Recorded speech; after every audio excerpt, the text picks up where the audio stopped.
आउज़ बिल्लाहि मिनश शैतानिर रजीम बिस्मिल्लाहिर्रहमानिर्रहीम। अस्सलाम वालेकुम डियर स्टूडेंट्स। मैं उम्मीद करता हूँ कि आप सब खैरियत से होंगे।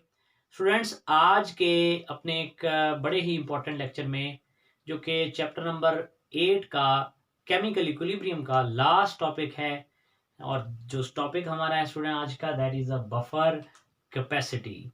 तो चलिए स्टूडेंट्स, हम अपने आज के लेक्चर का आगाज करते हैं। स्टूडेंट, बफर कैपेसिटी क्या होती है पहले तो हमने ये समझना है। Student, it is ability of a buffer to resist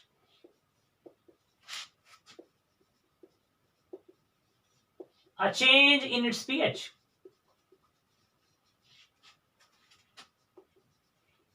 यानी कि एक बफर का जो सॉल्यूशन है वो कितनी देर तक पीएच को चेंज होने से रोकेगा।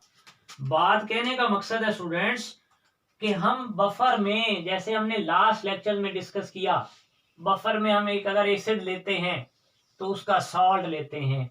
बफर दो चीजों का मजमुआ है। अगर हम एक डायग्राम बनाएं और इसको समझने के लिए एक डायग्राम की मदद लें तो इससे जरा समझना आसान हो जाए। यही बफर, वाटर की पीएच कितनी होती है स्टूडेंट्स? 7।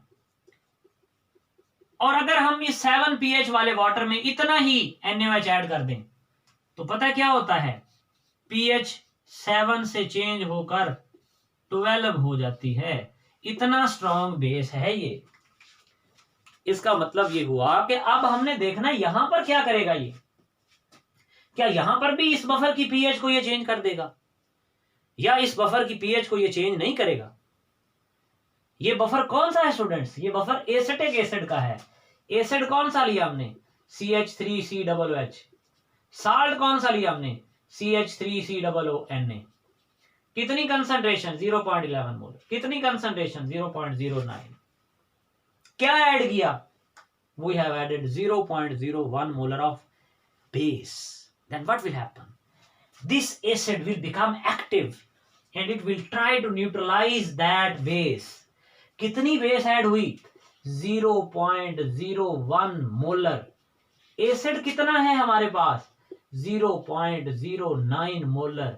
इसका मतलब है स्टूडेंट्स, इस 0.09 मोलर में से 0.01 मोलर अगर आप माइनस कर दें तो बाकी 0.08 मोलर एसिड फिर भी बच जाएगा।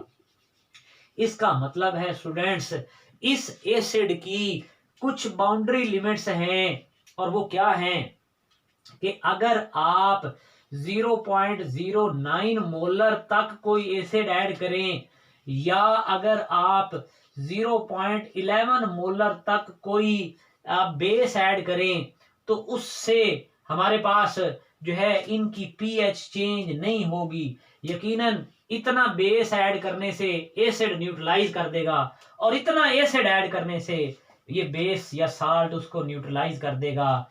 इसका मतलब है स्टूडेंट, जरा तवज्जो कीजिए, हमारे पास हेंडरसन इक्वेशन हमें क्या बताती है कि पीएच किसके इक्वल होती है? pKa के plus log of concentration of salt divided by concentration of acid. तो स्टूडेंट जरा तवज्जो कीजिए, pKa तो हमें पता है 4.74 है, प्लस लॉग ऑफ साल्ट की कंसंट्रेशन कितनी बची जी? साल्ट की कंसंट्रेशन यकीनन बढ़ गई। क्यों? क्योंकि स्टूडेंट हुआ क्या कि इस एसिड ने जो हमारे पास मौजूद था, एसिड था CH3COOH। कितना था? 0.09। और हमने उसमें बेस ऐड किया, कितना? 0.01। तो क्या हुआ? इस एसिड ने इसको न्यूट्रलाइज किया और क्या बना दिया? CH3COONA, sodium acetate. कितना बनाया? 0.01 प्लस क्या बनाया? वाटर। अब देखिए, पहले हमारे पास 0.11 मोलर साल्ट था, प्लस 1 आप ये वाला कर लें तो कितना हो गया? 12 मोलर हमारे पास, सॉरी आप कह लीजिए कि 0.12 मोलर आपके पास साल्ट हो गया, और एसिड कितना बचा आपके पास? 0.08 मोलर एसिड बचा आपके पास। तो आपने साल्ट की कंसंट्रेशन लिखी और फिर एसिड की कंसंट्रेशन लिखी। तो स्टूडेंट्स इसको जब लॉग लेंगे तो 0.176 आ जाएगा और स्टूडेंट ये 4.92 आ जाएगा। तो इसका मतलब है स्टूडेंट देखिए पीएच में स्लाइड चेंज आई है, स्लाइड चेंज। इसका मतलब है जहां हम वाटर में ऐड कर रहे थे इतना ही NaOH पीएच 7 से 12 में आ रही थी, लेकिन बफर का कमाल देखिए कि उसने इतना NaOH ऐड किया और पीएच में स्लाइड सी चेंज आई। तो इसका मतलब है हम ये नहीं कह सकते कि बफर जो है वो पीएच को जो है वो इस तरह से मेंटेन कर लेगा कि उसके पॉइंट की चेंज भी नहीं आएगी, नहीं, उसमें थोड़ी बहुत ही स्लाइटली जो चेंज है वो आ सकती है। तो ये स्टूडेंट हमारे पास हमारा इसके साथ ये चैप्टर नंबर 8 कंप्लीट होता है। नेक्स्ट लेक्चर तक इजाजत दीजिए। अल्लाह हाफिज।